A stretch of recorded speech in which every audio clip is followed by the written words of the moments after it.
우리 모두에게는 하나님이 허락하신 소중한 가정이라는 조직이 있습니다. 하나님이 만드신 이 피조 세계에 가장 하나님과 닮은 꼴로 인간을 만드시고 그 인간들에게 허락하신 첫 번째 축복, 그리고 하나님의 뜻을 이루어가는 가장 기본적인 방법, 그것으로 하나님께서 남자와 여자가 하나 되어 한 가정을 이루게 하시고 그곳에서 번성하고 땅에 충만하도록 복을 내려 주셨습니다. 그래서 성경에 보면 여러 가정들에 관한 얘기들이 기록되어 있는 것을 볼 수 있습니다. 그 중에서 그 많은 가정들 가운데서 오늘 이 밤에 우리는 고넬료라고 하는 사람의 가정을 한번 생각해 보면서 오늘 우리의 가정을 이렇게 투영해 보고 정말 이상적인 가정이 어떤 가정일까? 정말 복된 가정이 어떤 가정일까? 이 험악한 세상 가운데 참으로 건강한 가정이 어떤 가정일까? 한번 생각해 보기를 원합니다. 우리에게 이런 의미, 이런 메시지를 주시기 위하여서 오늘 말씀이 기록되었지 않았는가라고 생각되기도 합니다. 여러분, 고넬료가 어떤 사람이냐? 당시 성경이 기록될 당시 로마 군인이었습니다. 군인 중에서도 백부장이라고 하니까 장교급이고요. 오늘날로 말하면 하나의 관료, 그렇게 볼 수도 있을 것입니다. 왜냐하면 우리는 그저 군인 그러면 좀 경직되고 뭔지 모르게 좀 사납고 이런 전투적인 이런 생각들만 하게 되는데, 그런 사람들이 많이 있을 뿐만이 아니라 로마 군대라고 하는 것은 군대 조직이면서 그것이 정치적인 조직과 연계되어 있기도 하고 사회 전반에 영향을 미치는 그런 조직이었기 때문에 그곳에서 장교 혹은 관료라고 하면 그런 경직보다는 전체를 통솔하는 지도자 중에 한 사람, 이렇게 볼 수 있을 것입니다. 아무튼 고넬료라고 하는 사람은 백부장이었고 나름 그 시대에 꽤 힘 있는, 꽤 권세가 있는 그런 사람 중에 하나였다. 동시에 오늘 우리가 영적으로도 본받을 만한 사람 중에 한 사람이었다. 왜? 그 가정을 보니 그렇다라는 얘기입니다. 고넬료의 가정이 어떤 분위기였는가? 오늘 우리들의 가정의 한 모델이 될 수도 있지 않을까라는 생각을 가져봅니다. 왜냐하면요, 그 분위기, 그 가족들, 그들의 의식, 그들의 마음, 우리가 그들의 습관, 생각에 볼 수 있기 때문에 그렇습니다. 일반적으로 사람들이 성장한 이후 그 모습은, 지금 여기 있는 대부분 성인들, 우리의 모습은요, 네 가지 원인에 의하여서 오늘 우리가 만들어졌다, 이렇게 사회학적으로 얘기를 합니다. 첫 번째가 뭐냐면 유전적인 요소예요. 유전적. 우리 생김새가 부모의 유전을 따라서 백인이 아니잖아요. 코가 이렇게 나오고 눈이 파랗고 이렇지는 않잖아요.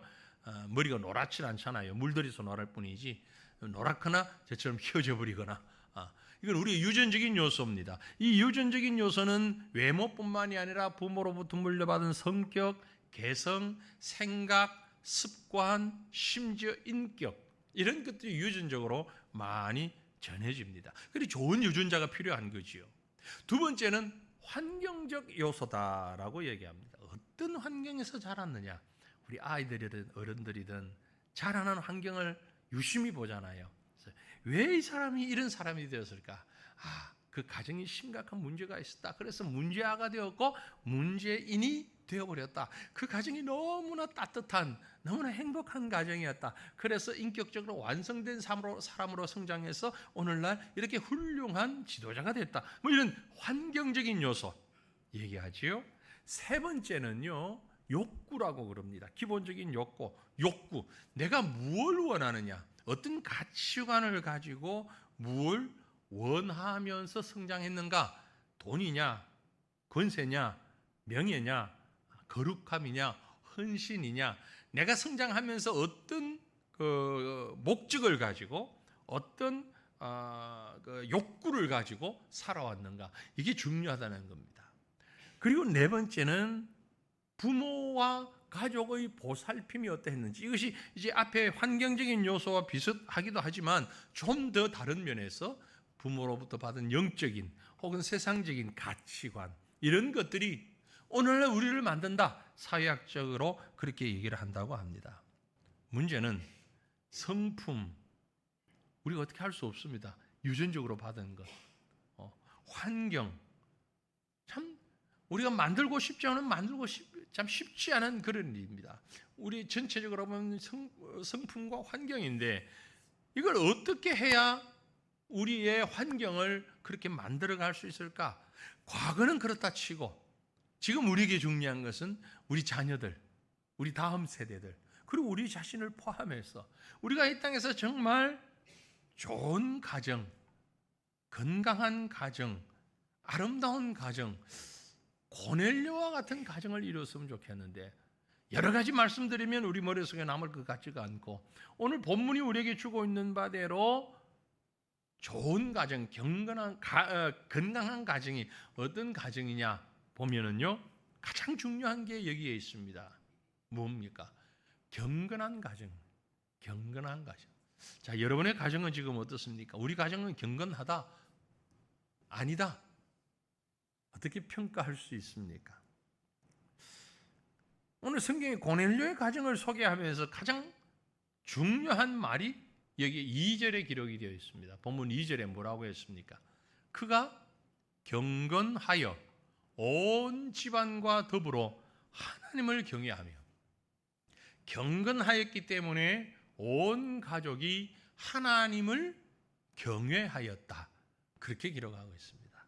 하나님을 경외하는 가정, 특별히 군인이라고 하는 직업의 특성을 보면, 물론 오늘날과 같은 그런 군인은 아닙니다만은, 당시 군인은 오늘날 군인과는 전혀 다른 권력, 부, 이런 것이 아주 집중되어 있는 이런 계층입니다. 우리나라는 군인 그러면 글쎄요, 일반적인 사회적인 그 의식들, 가치관 어떤지 모르겠습니다. 우리 교회 선교진 방글라데시 같은 경우는요, 군인 그러면 선도 안 보고 결혼한다 그래요. 처녀들이 나 총각이 군인이다 이러면 선 볼 필요가 없어요. 왜냐하면 일단 군인이라는 신분 자체가 사회적으로 일단 상급 사회입니다. 이 방글라데시나 인도 같은 경우도 그렇지만 지원제입니다. 지원하는데 합격해서 군인으로 복무하기가 쉽지 않다. 너무 어려워요. 육체적으로, 지식적으로 뭐 여러 가지를 테스트를 하는데 낙방하는 사람이 많아요. 군에 가고 싶은데. 왜 군대를 가려고 그러냐? 군대 가면 젊은이들이요, 일단은 집이 나와요. 모든 병사들에게도 아파트가 다 나와. 그 다음에 봉급이 정말 쏠쏠해. 웬만한 기업보다 훨씬 나. 그리고 한번 들어가면 사고 치지 않으면 평생 갈 수 있는 거예요. 모든 군인이. 그러니 소위 말하면 철밥통. 한번 들어가면 너무너무 좋은 거예요. 게다가 어디 사회적으로 뭐 자잘한 문제가 생겨도요, 군인 그러면 경찰도 별로 손을 대지 않아요. 군복 입고 나가서 큰 소리만 치면 모든 사람이 그 앞에 쫙 엎드려 잠잠해. 그 권력이 대단하단 말이에요. 그러니까 뭐 전쟁하는 나라도 아닌데 왜 그런가 싶은데, 아무튼 뭐 지금은 모르겠습니다만은 제가 있을 당시를 보면 국가 예산의 약 30%가 국방비로 들어가요. 어마어마해요. 국가 예산 30%면요 그런 예산은 없어요. 근데 국방비, 그 국방비가 뭐냐면 군인들 봉급 주고 뭐 집 제공하고 뭐 하고 하는 거기에 다 들어가는 거예요. 그러니 군인 선볼 필요도 없는 거예요. 바로 결혼시키면 되는 거예요. 로마 시대 군인은 그것보다 훨씬 더 했어요. 군인이라고 하면 일단은 모든 걸 다 가진 사람이에요. 그러면 어떻겠습니까?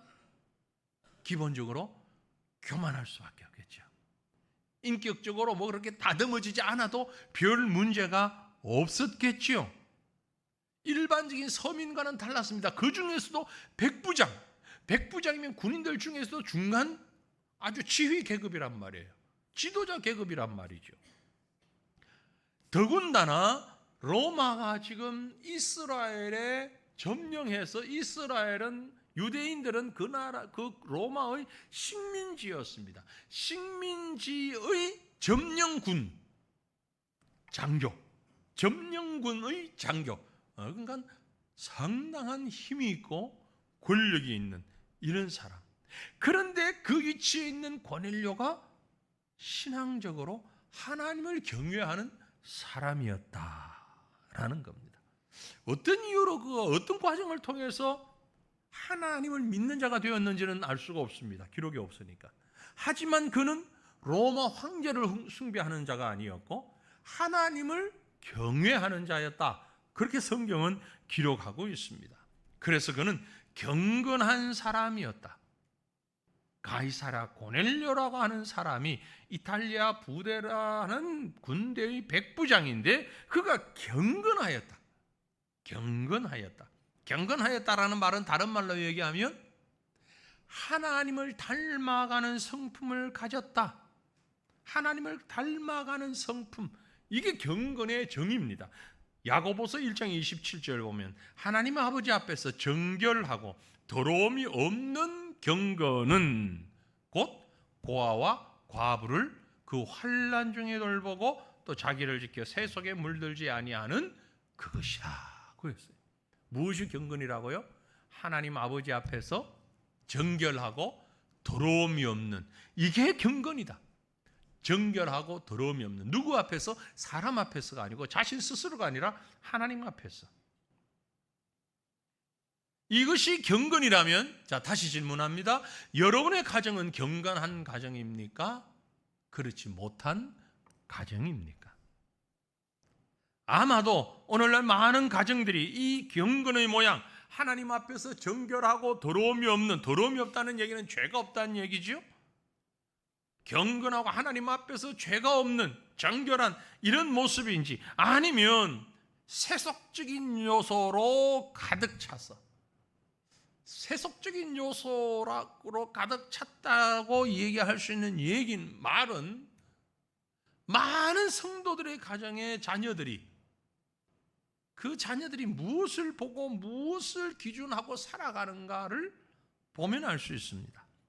성도의 가정은 아니어도 요즘 보면 어린 애기들이 노래를 너무 잘하거나 춤을 너무 잘 추거나 이런 애들이 있잖아요. 그죠?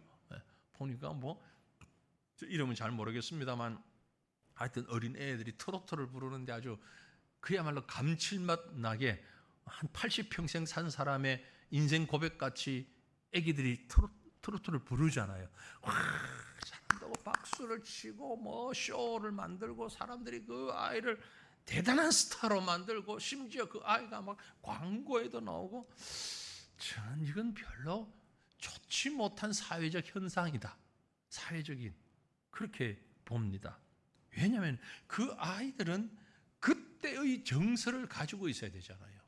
그때 그 나이에 맞는 감정과 그 나이에 맞는 정서를 가지고 그러면서 5살이면 5살 다운 7살이면 7살 다운 10살이면 10살 다운 그 정서 그들의 감정 그들의 가치관 이걸 가지고 성장하는 것이 가장 건강한 성장이라고 보는데 5살, 6살밖에 안 됐는데 70, 80대인 사람의 정서를 가지고 노래를 하고 춤을 추고 말을 한다? 잘하는 걸까? 그게 과연? 잘하는 걸로 보이질 않아요. 그런 아이들은 또 특별한 아이가 그렇다 치고 보편적인 우리 아이들은 어떻습니까? 게임에서 헤어나지 못합니다. 그 게임이라고 하는 게 여러분 어떤 건지 내용을 한번 들여다보면요. 전부 죽이고 부수고 파괴하는 것들이 대다수예요. 물론 그렇지 않은 것도 있지만 어떤 엄마가 아이 셋을 키웠는데 남자 아이들 3살 키우니까 얼마나 정신이 없겠어요. 우리 큰애가 보니까 남자애만 셋이니까 그렇더라고. 정신이 하나도 없는데 그래도 그 집은 조금 질서를 잡아가는데 이 애들이 막 놀고 장난치고 집에서 떠들면 남자애들이 주로 뭐해요? 집에서 총싸움 하는 거 뭐 이런 게 놀이 하잖아요, 그죠? 그러다가 이제 뭐 엄마 보고 빵 그러면 엄마는 어떻게 해야 돼요? 하고 죽는 흉내 내야 되잖아요. 예? 확 뭐 이런. 근데 애가 빵 하니까 엄마가 죽는 흉내를 내가 가만히 있는 거예요. 옆집에 아줌마가 놀러 왔다가 보니까 이 엄마가 장난하는 줄 알았는데 탁 쓰러지더니 그만 가만히 있는 거예요. 갑자기 보고 걱정이 돼가지고 흔들면서 애기 뭐 괜찮아요. 그랬더니 내가 유일하게 쉴 수 있는 시간이에요. 그렇게 얘기를 하더래. 너무 정신이 없는 거야. 여러분, 오늘날 우리 사회, 우리 가정들이요, 뭘 진정한 가치관을 가지고 있는가? 그럼 왜 이런가? 왜 아이들이 세상적이고 육체적이고 이런 것에 온갖 관심이 다 있는가? 팝 음악을 좋아하고 재즈 음악을 좋아하고 락 음악을 좋아하고, 여러분 이게 아주 유행 같지만 단순한 유행으로 생각할 수 없는 겁니다. 팝이라든지 재즈 음악, 특별히 락 음악, 이런 건요 우리의 정서를 너무 많이 혼란하게 만드는 거예요. 정서뿐만이 아니고 청각까지도. 그런데 아기들이 임신 때부터 그런 걸 들으면서 엄마들이, 부모들이 아이를 낳고 양육해 왔다 이 말이에요. 쉴 새 없이 이런 문제들이 생겨나는 거예요. 모든 동물은 감정을 가지고 있잖아요. 모든 사람 가장 그렇고, 젖소를 키우는 사람이 농장에다가 락 음악 막 쿵쾅쿵쾅 하는 그런 음악을 틀어놨을 때 하고 잔잔한 모차르트나 베토벤에 대한 클래식을 틀어놨을 때 하고 나오는 우유의 양이 다르다잖아요. 확연하게 다르다잖아요. 안정적인 음악을 들었을 때 질 좋은 우유가 많이 나오고, 아주 파괴적인 음악을 들었을 때는 우유 양이 적다는 거예요. 사람은 예외입니까? 아니란 말이죠. 똑같아요. 우리도 그런 분위기 속에서 자녀를 양육하고 자녀에게 그런 가치관을 심어주고, 이 얼마나 참 우리가 자녀를 힘껏 양육하지만 우리 가정이 정말 경건한, 하나님 앞에서 부끄러움이 없고 정결하고 깨끗한 그런 모습에 집중하느냐, 아니면 세상이 좋아하는, 세상이 박수치는 극기에 집중하고 있느냐, 다시 한번 돌아볼 수 있기를 바랍니다. 그러므로 사랑하는 성도들이 우리 가정에 경건한 믿음이, 경건한 능력이 함께하는 그런 가정 되기를 간절히 소망합니다. 베드로후서 1장 5절로 9절을 보니까 이 시대를 살아가는 저와 여러분에게 가져야 할 신앙적인 인격, 세상에서 살아가는 우리로 하여금 신앙적인 인격을 어떻게 갖추어야 하는가를 이렇게 설명합니다. 그러므로 너희가 더욱 힘써 너희 믿음의 덕의 지식의 절제를, 절제의 인내를, 그리고 인내의 경건이 보세요. 믿음, 덕, 지식, 절제, 인내로 인해서 만들어지는 거예요.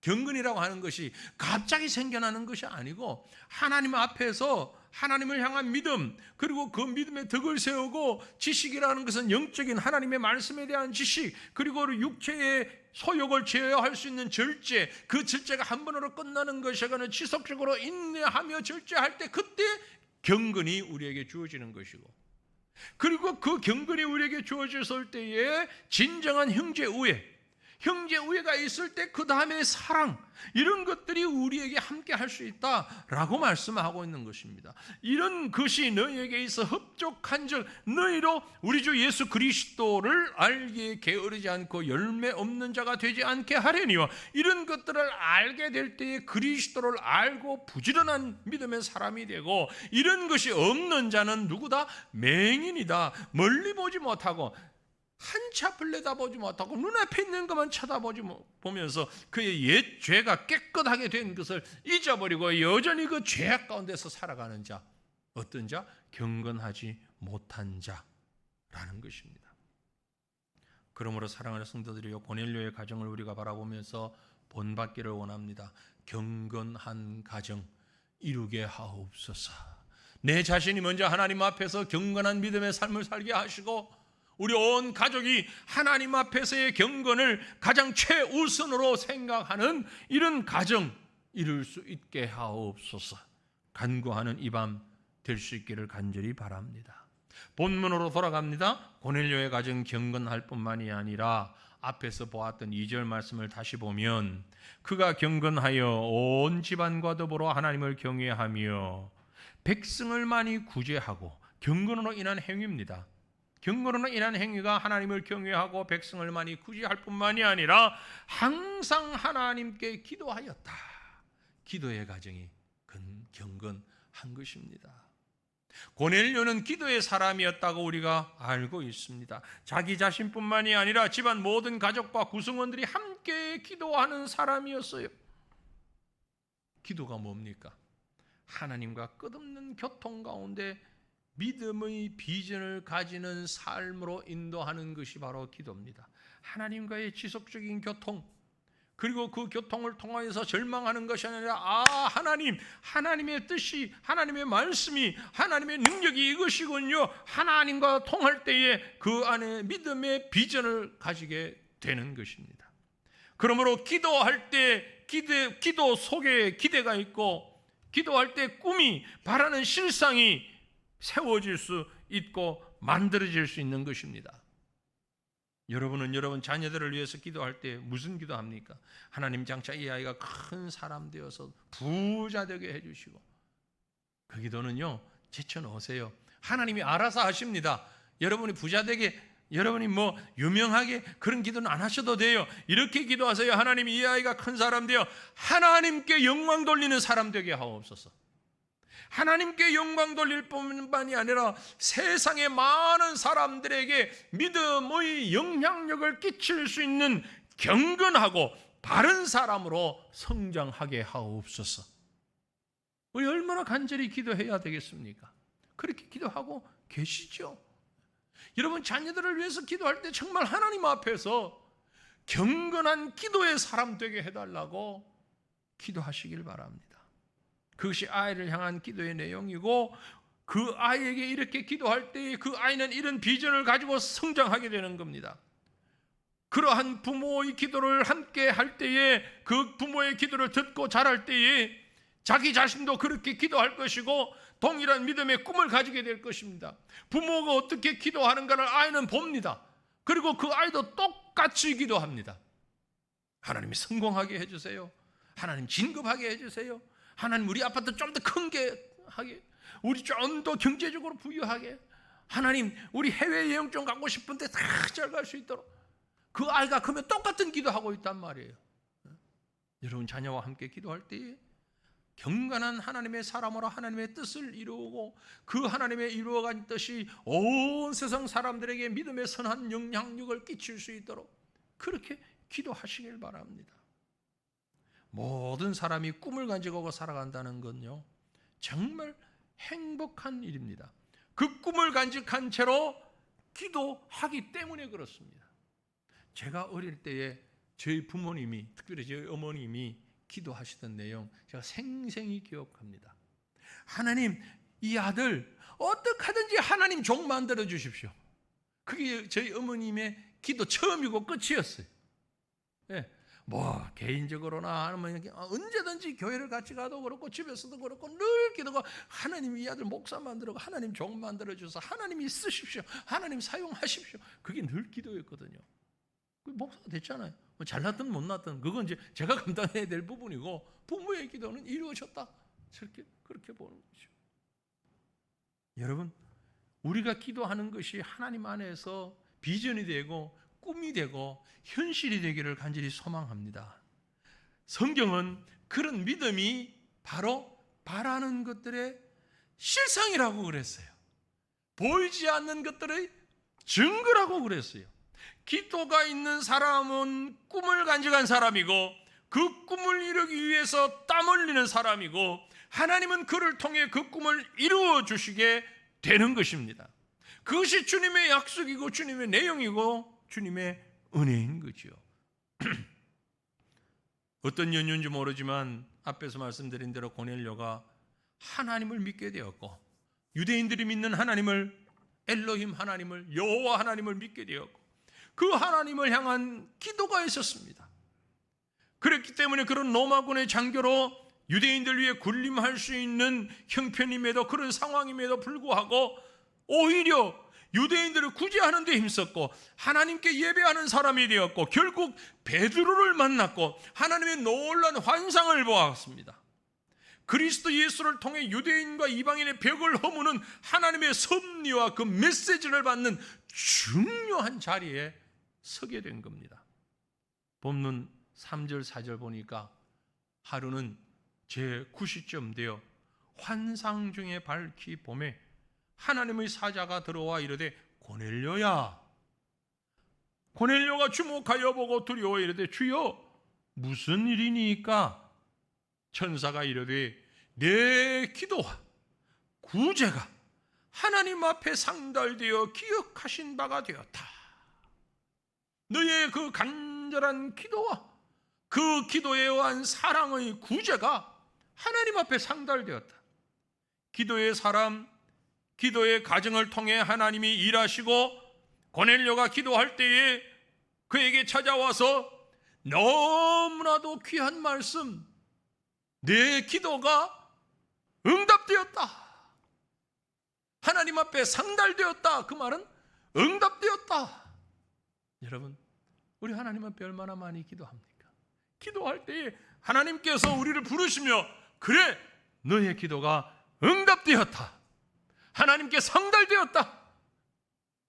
그 놀라운 은혜를 받는 오늘 이 밤이 되기를 원합니다. 그때 고넬료가 받은 기쁨, 행복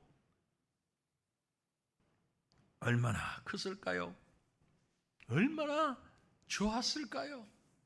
기도의 응답의 삶, 하나님께 상달된 기도를 드린 자의 삶, 영적으로 내적으로 충만한 그런 삶, 우리 교회가 바로 그런 교회가 되었으면 좋겠어요.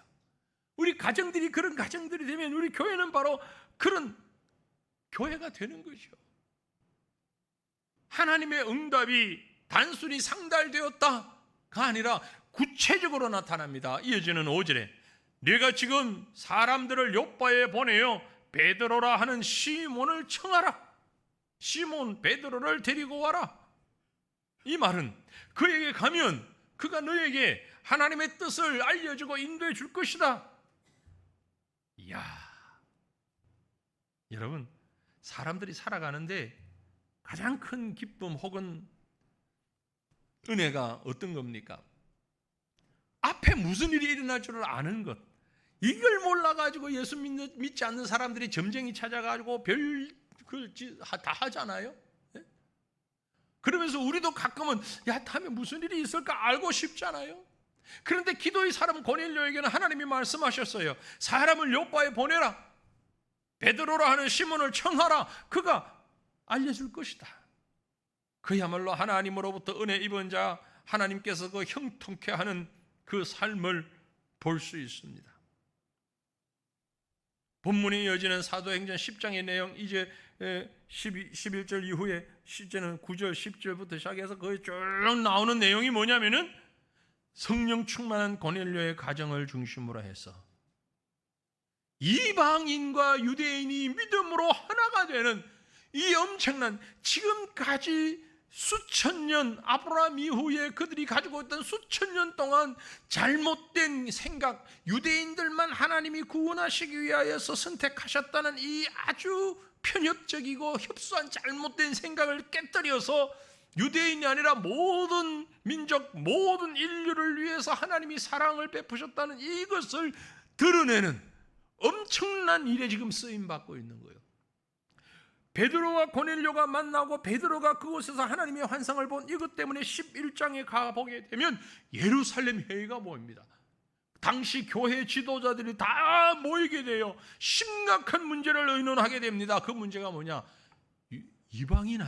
이방인들에게도, 유대인이 아닌 이방인들에게도 그리스도의 복음을 전할 수 있냐 없냐, 그리스도의 복음이 영향력이 있냐 없냐, 이 문제를 의논하는 엄청난 주제가 나오게 되는 겁니다. 사실은 하나님이 그렇게 원하셨던 것을 4,000년, 5,000년, 수천 년 동안 이스라엘 백성이 깨닫지 못하고 있다가 이제 고넬료를 통하여서, 그리고 베드로를 통하여서 확인하게 되고, 결국 11장에 들어가서 11장 18절을 보면 그들이 이 말을 듣고 잠잠하여 하나님께 영광을 돌려 이르되, 그러면 하나님께서 이방인에게도 생명 얻는 회개를 주셨도다.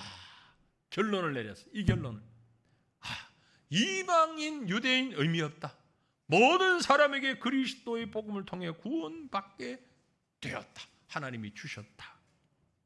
이 엄청난 일의 시작은 기도의 사람 고넬료의 가정으로부터 시작되어진 일입니다.